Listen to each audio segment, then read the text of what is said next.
Hello. What is up, ladies and gentlemen? I see some guys hopping on the lives on Instagram and on TikTok. So we are live at Instagram, TikTok, YouTube, LinkedIn. Make sure you go ahead and just put hashtag live at the bottom. It helps definitely people see it. And if you're watching the replay right now, just write hashtag replay so that we can know how many of these get out to people that are watching it for the second time versus the first. So you know how it is for this drill. I try to make this as informative as humanly possible. So please make sure you have some notebooks out. You're ready to take pictures of the screen and you're ready to finish off this month really, really strong. We only have a few days left of this month. Go ahead and drop below what industry you are in, what you sell in, if you are in sales. I think that we have a lot of possible insurance people. They have a B2G person. Let's go B2G. So that's business, government, commercial insurance. All right. What else over here? What else are you guys selling in? Consultations. Is my hair naturally like this? No, I wish it was. My Nana's was like this. Consulting, insurance, automotive, real estate. Okay, perfect. Hey, for Miami, what's up? For Miami, I missed Miami so much. Extraño Miami, for sure. Okay, so let's go straight into a few questions that you could possibly be using in sales. So I think that most salespeople, unfortunately, they really don't understand that a lot of times in a sales conversation, it's not about you talking and more about you asking questions and listening.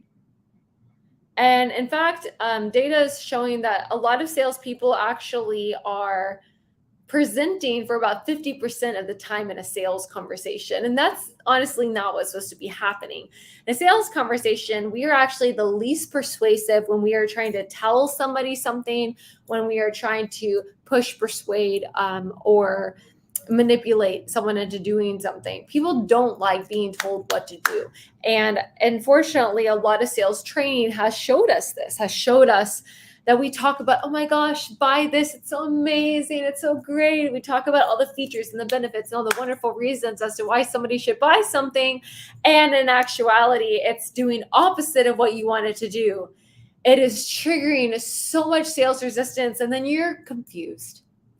Possibly confused on why you are getting so many objections over and over and over again, and you don't understand that you are possibly the common denominator of all those objections. So what am I trying to do in a call? Because I think sometimes we get, okay, Kayla, we need to ask a few questions, but then you don't understand how to make those questions flow.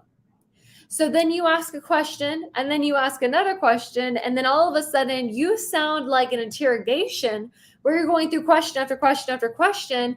And these people don't really feel like you care about them. They feel possibly that you are only there to try to persuade them, to try to sell them something, to try to stuff your solution down their throat. And they trust you less, right? You lose trust with these people. And so instead, what we are going to do, multiple angles here. Instead, what we are going to do is we are going to learn how to go underneath the surface and ask questions that allow your prospects to open up to you, right? That's all we're trying to do is get them to open up. You know, the purpose of asking these type of questions is, number one, to go deeper in their pain, right? To dig just a little deeper, right? To get them to fully understand that there is something that's possibly going on that maybe they haven't been willing to look at, or maybe they haven't had the understanding that that problem was even there. These type of questions also create urgency, right? And they build a gap in your prospect's mind, right? Probing questions, trying to get underneath the surface, right? What questions do you ask to dig deeper? Always like peeling an onion. I feel like sometimes people tell you a statement and it's like a big, smelly, stinky onion. And what they did is they took that big, smelly, stinky onion and they wrapped it with perfume. And they wrapped it with tissue paper. They put a pretty big ribbon on top.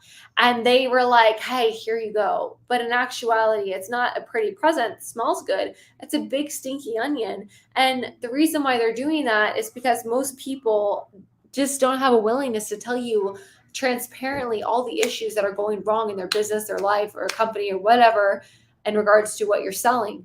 So it's your ability to kind of dig there, but doing it in a way that doesn't feel like you're digging, right? Doing it in a way where it feels natural. It feels like an alignment for you. Also, these questions are going to get the prospect to relive their pain and recognize the magnitude of their own problems, right? They're going to help them realize that they need to change. So I went ahead and I wrote a few probing questions that we could possibly use here to kind of understand how to go underneath the surface and give you a few examples of how to do this in real time with using my tonality so that it actually sounds genuine and real. It doesn't sound scripted, right? So I see a lot of high ticket coaching here, software sales, like luxury car sales, interest service providers, lots of stuff. So let's hop straight into this.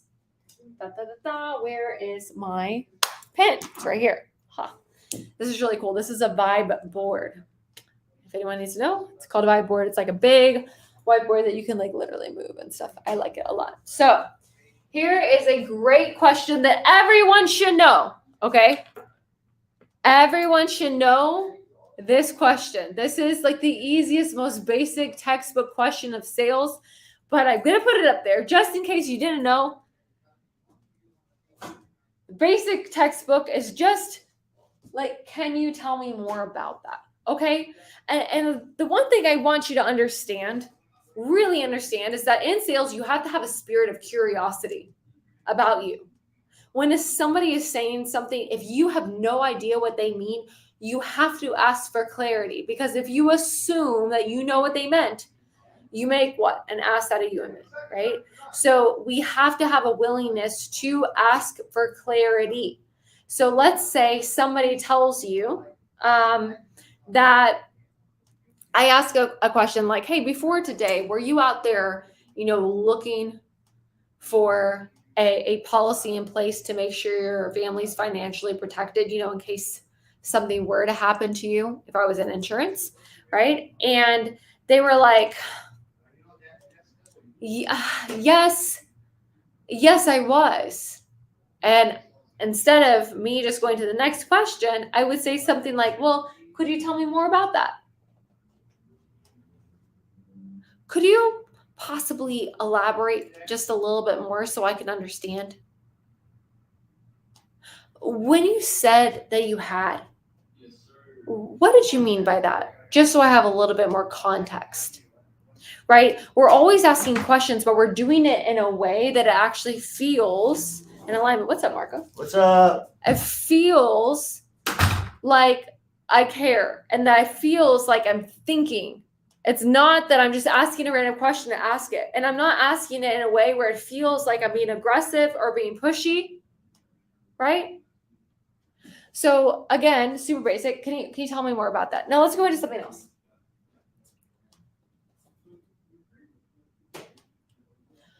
Who's your decision maker here? Has anybody ever heard that before? Hey, who's the decision maker? Who makes the decisions around here? Now you can't ask that, right? If I asked who's the decision maker, what is that possibly going to do? It's possibly going to ignite the reptilian part of our brain that goes into fight or flight mode, right? Because we're survival mechanisms. It's possibly going to ignite that. And then somebody's walls are going to go straight up and they're like, oh God, this is a salesperson. They're just trying to sell us something. And they're not even going to listen to you. They're not even going to listen to you. Why? Because as soon as somebody's triggered, it's downhill from there. Like, no. Like, they're not going to open up. They're not going to listen to you. Their guard is going to go up. So instead of saying like, hey, who's the decision maker? Here's a better way that we could possibly ask that. This is called an NEPQ walk-in phrase, right? Or a lead-in phrase. So, Sally, can you walk me through your company's decision-making process when it comes to making decisions like this?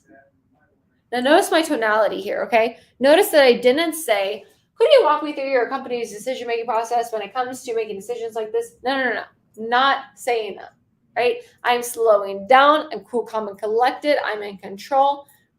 Could you walk me through your company's decision-making process when you make decisions like this? Now, why the hell am I doing that? Because it could sound really awkward, especially for me performing it. The reason why I'm doing it is because I'm trying to get their brain to feel safe enough to where they lower their guard. I'm just trying to get them to feel open up in order for them to feel safe so that they can hear what I'm saying, so that they want to answer my question like this. Now, I wouldn't just get the answers just from this. I hope you understand. We would have to go a little bit deeper, probe a little bit deeper. So in this example, if I said, hey, Sally, could you possibly walk me through your company's decision-making process when it comes to making decisions like this? And she's like, well, yeah, I think that would be, with Linda and this department. Oh, Linda? And how would Linda possibly be involved here? I'm getting clarity, right? I'm always asking for clarity. I'm trying to understand. I'm trying to figure things out without sounding like an interrogation. Okay, here's another set of questions that we can ask. Oh, asking always for clarity, right?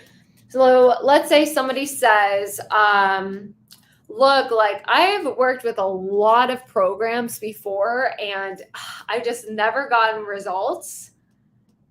Has anybody ever had that happen before? Hey, I've worked with a lot of people, I haven't got results yet, right? Maybe I'm asking for clarity by, can you give me a specific example? Just so I can understand this a little bit better. Well, I joined a program last year where I did X, X, and X, and like I didn't get any results. I'm like, oh my God, wow. And I would go deeper in that. Again, peeling my onion here. Okay, you said you didn't get results. Like, may I ask, was anybody else in the program possibly getting results? Well, yes. Who? How many? This person, this person, this person. Well, what do you feel like held you back from really getting the success that you wanted there? Like personally, what personally felt like held you back from getting success there because other people were able to get success? Like, why do you feel like you weren't able to? Well, to be honest, I didn't really show up for any of the calls and I didn't do any of the training. This is, okay. Because I can't go straight into them taking responsibility. It's too abrupt. First, I have to get a little bit of clarity. I have to calm them down, ask them what's going on. And as soon as I get the example, I can probe deeper and understand. Okay, here's another example. Can you go over what you might be looking for when choosing a company to work with? Now, I'm using words might, right? Oh, where's my red? I'm using words might. I need to use neutral languaging, okay? Neutral languaging. Why am I using neutral languaging? Because I want somebody to make sure that they understand what is going on, that they're open to it. And again, this is all sales, right? So I can't just be like, well, what are you looking for? It's too much because so many people have had bad experiences with sales reps and they feel threatened by sales reps. They feel like they're out to no good. They feel like they're just trying to sell them something. So if you're super direct with somebody, they possibly might feel that resistance from you. So I'm going to use neutral languaging. Sally, could you walk me, or could you go over what you might be looking for when choosing a company to work with? Like, what would really be your ideal criteria? If earlier she had mentioned to me, hey, I'm really looking for a company that's going to be a little bit more efficient. The last company we're with, they really sucked with efficiency. They're really bad at timing, getting to meetings. Then I would say this is a little different. I'm like, Sally, can you go over what you might be looking for, besides the efficiency, besides the good communication?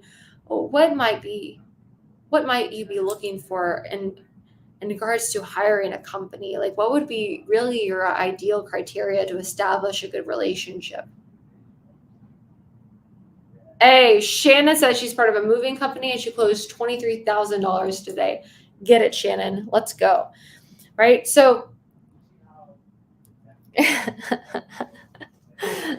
thanks, guys. Zave to the rescue over here. Okay. I hope this makes sense. I'm going through these fast because I feel like there's different aspects to a sales conversation. You really have to understand how to go underneath the surface here.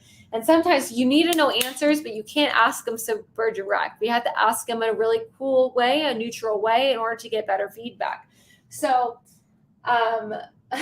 somebody on here was like, she's teaching us how to probe, bro. I'm like, hell yeah, that's freaking awesome. Okay, so here's an example.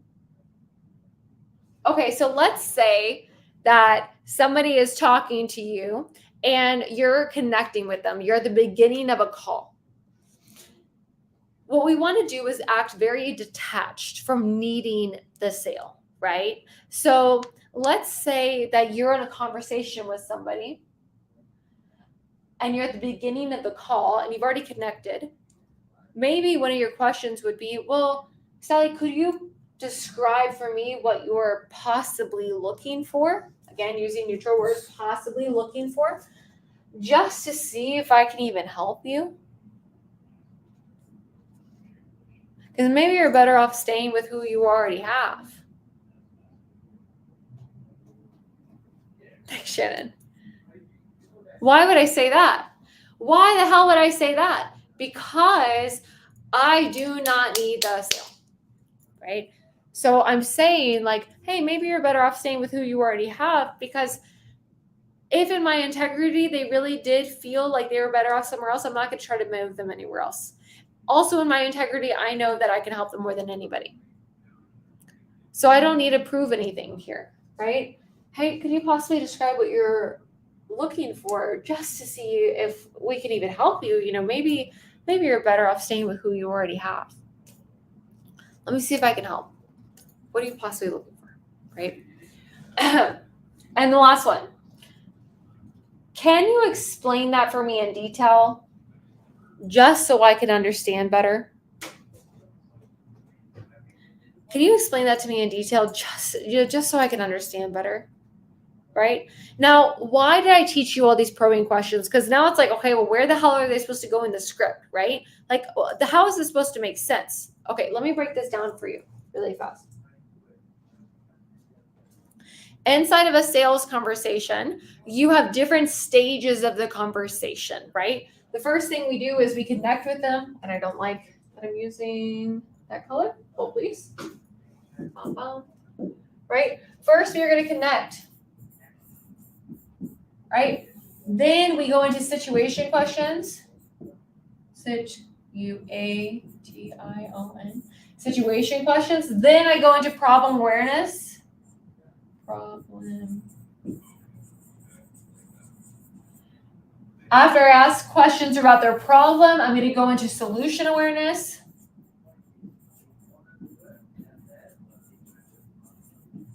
After I understand their solution, I would I would go into consequences. And then I would go into a transition. If I'm in B2B or B2G, my transition would then follow going to another sales call. If I'm in B2C, one call close. For my transition, I would go straight into a presentation. And then for the presentation, I would go into committing, getting them to commit. I would get them to commit, right? So this is what's happening. And again, the transition can go to a B2B. And then you would have another sales call process, right? That would go all the way down, okay? And sometimes in B2B, you can have 4 to 5 sales calls. Like there's a lot of stuff that can happen over here. But the purpose of the probing questions is you have to have the self-control that makes the decision that you are not going to go to the next stage unless you are complete with the first stage. So if I don't fully understand their situation, I cannot move into problem questions, which is why I'm always asking for clarity. If I move forward in a sales conversation without completing a stage, what happens in their brain is that it doesn't get the compounding effect and the chemical effect that I'm looking for. As you noticed, we had problem awareness. I'm just going to put a P right there. So P for problem awareness questions. Then we had the solution awareness. I would just put an S, and then we have the consequences that are happening, right, in a sales call. There's different stages. We connected, then we understood their situation. Now we're in problem awareness, then we're in solution, and then we are in consequences. Yes? Now, what happens in this person's brain is really important, okay? What's happening in their brain.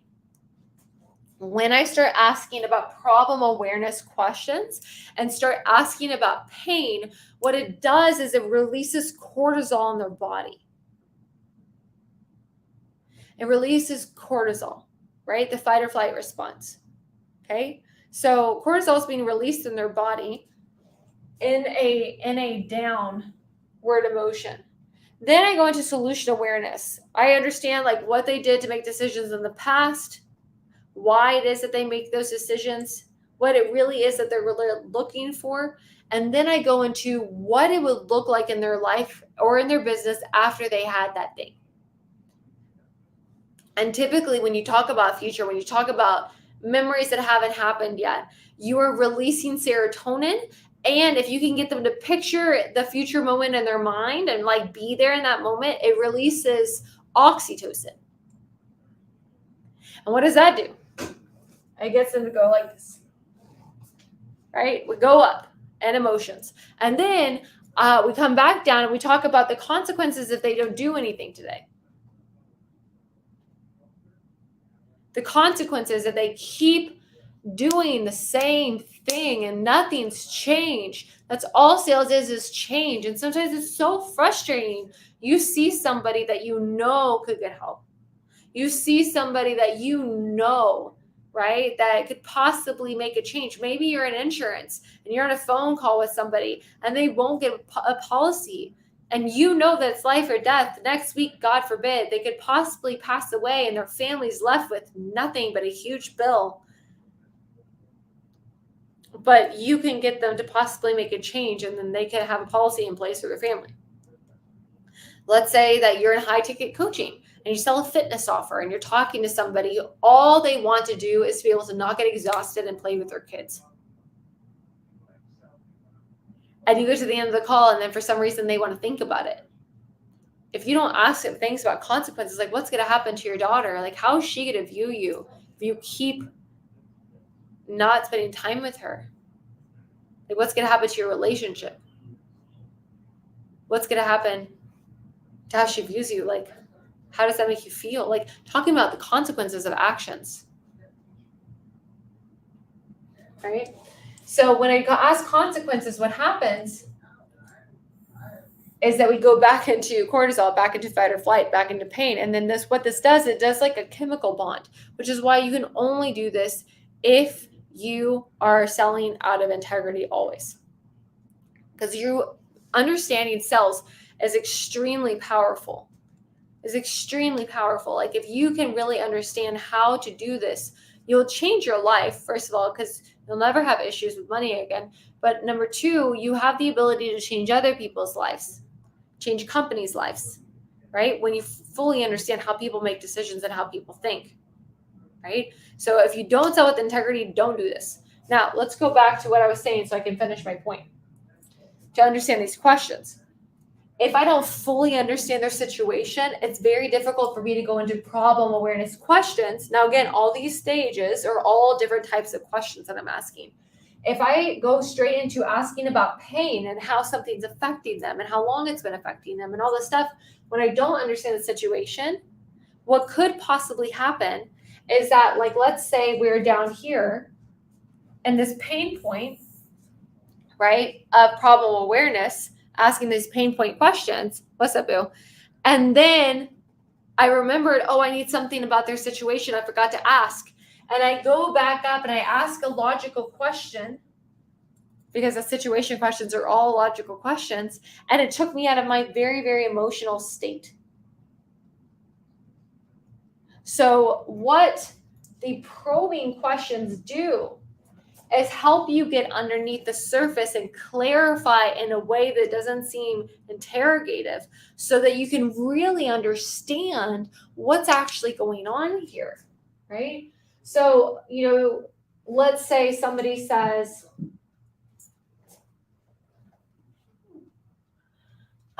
let's go back to maybe let's do like marketing services, right? Somebody's selling lead generation services, and I'm asking about their current situation before I get into pain. What I would want to know is, what do you currently have in place in order for you to bring in leads so that you guys can, consistently have things available for the sales team so that you can produce the revenue that you're wanting. Well, we're just speaking to a referral. I got you. Give me 1 second. Right. So what would I possibly, sorry, let me go back into that question. What do you have in place right now in order for you to bring in more leads so that you can make sure that your sales calendars are full for your sales team so that you can hit your revenue goals every month? Right? Oh, well, right now we're doing a little bit of Facebook ads. We're doing a little bit of YouTube, and we're doing some LinkedIn stuff. Right? What do I need to know? I need to stay of curiosity, right? Oh, okay. When you said YouTube, can you give me a specific example of this just so I can understand a little bit better? So I can have some more context? Well, we do YouTube ads about here. Well, how much do you typically spend on YouTube? We do this and this and this. And may I ask who on your team is involved in making that happen? Oh, we outsource that. You outsource it. How long have you been outsourcing? We've been outsourcing for 1 year. Okay. And is it the same with the LinkedIn and the Facebook? Notice I'm not talking about the pain point yet. I'm trying to get all the information. Is it the same with the Facebook and with LinkedIn? Oh, no. LinkedIn's a little bit new. Okay. How new? Well, we just started it last week. Makes sense.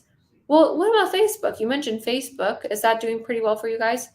Yeah, we've been on Facebook for a couple of years. We do ads about this many times a week, and we normally spend this much and this and this. Do you typically outsource for that as well? Yes. And is that the same company that does the YouTube and the Facebook? It is. I have all my information. Possibly. If I need more, I'll ask more. Then I can go into problem awareness. Well, may I ask, do you like the company that you're using right now? I mean, I guess so. You guess so. I mean, it can't be 100% awful and doom and gloom over there. There has to be something that you like. Well, I like the person. He's great, but just the results that we're getting are crap. Okay, in what way? When you say crap, what do you mean by that? Notice I'm going deep. I'm going deep, right? I am not moving. It might be a lot of questions, but I'm a curious girl. I'm not going to move past the situation and go into pain points until I fully understand this. Do you see how it would not be as effective if I started going over all the pain points that would have happened in Facebook?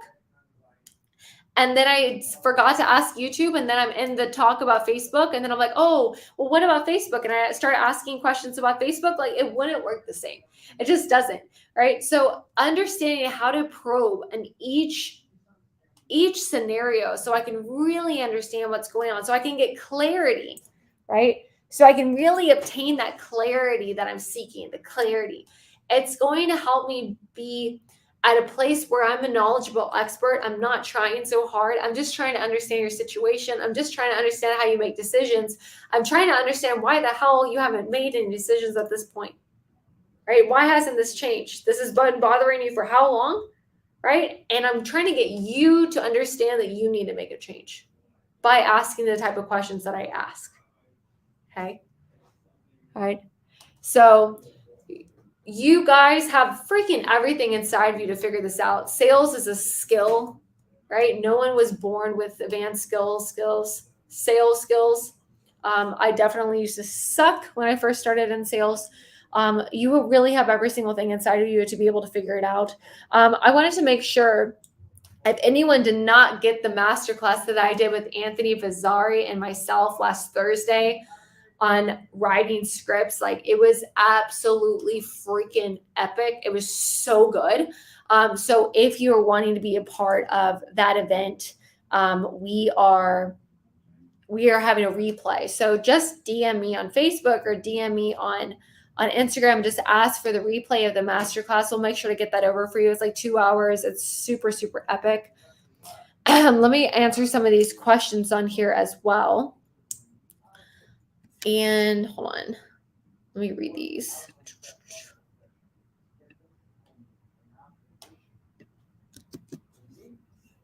Okay, perfect. And if you wanted to learn how to implement some of these on your script, probing questions on your script, I'm going to put a link in here as well so you can book a call with my team.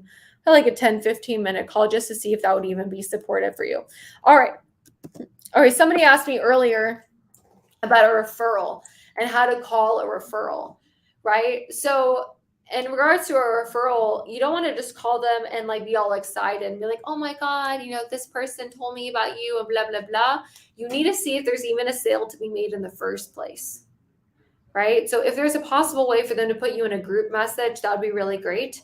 What's up, DJ? He's in here. Hey, man. If not, what you could possibly do is message them saying that so-and-so gave you, I would just make a quick call and be like, hey, this so-and-so just reach out to you, said that you would possibly, this is it. Okay, well, I got it. Hey, Sally. Yeah, Mary sent me your information, possibly because you might be wanting as a help. We just helped her be able to do X so that she can X. You have to talk about results-based thinking. We just helped her put a policy in place for her family so that, her husband and kids would be financially protected in case, heaven forbid, something were to happen. She did mention for me to possibly call you because she cares about you and didn't know if you had anything in place or if you needed somebody to kind of review the policy that you currently have, just to make sure that, you have everything that you need, in case something were to happen to you. Is now a good time, right? And I would kind of mess with that a little bit, but you're always wanting to call somebody and talk about an end result. You need to talk about why it is that they would need your help, because it's not about you. It's about what you can do for them, right? So what result would you be able to help them? And that's kind of how I would be communicating. All right, let's answer some of these questions. Yeah, sometimes it's rough, having conversations with people, rushing through it. It's sometimes really rough. Just know that like perfect practice makes perfect, right? Really understanding that you have everything inside of you to just keep going, and mastery is a repetition of skill. If you don't continuously work on it, it's really, really hard for you to get to where you're wanting to go. Okay. Why do you think salespeople skip situation, go straight to pain points? Could sales reps be in a state of fight or flight? I think that they just don't understand how to do it. So it's because we're trained to be like, what's the biggest problem that's keeping you up at night? We don't understand how to really understand that situation before we ask those questions. In complex selling, would you ask consequence to a decision maker and influence? I ask consequence questions regardless. B2B, B2C, door to door, B2G, every single selling environment, I would always ask consequence questions. All right, cool. Guys, I hope that this was helpful for you. I will see you next Tuesday. I'm going to try to go live in this group again on Thursday or Friday with Anthony to see if we can just do a recap of everything that happened in that masterclass. Again, if you are needing our help, if you haven't been on a role play with our team, we get on like a 10-15 minute role play with you, role play your script, just DM me. We'll see if we could possibly help. And I appreciate you guys. If you need anything from us, just message us, and I will see you guys very, very soon. Bye.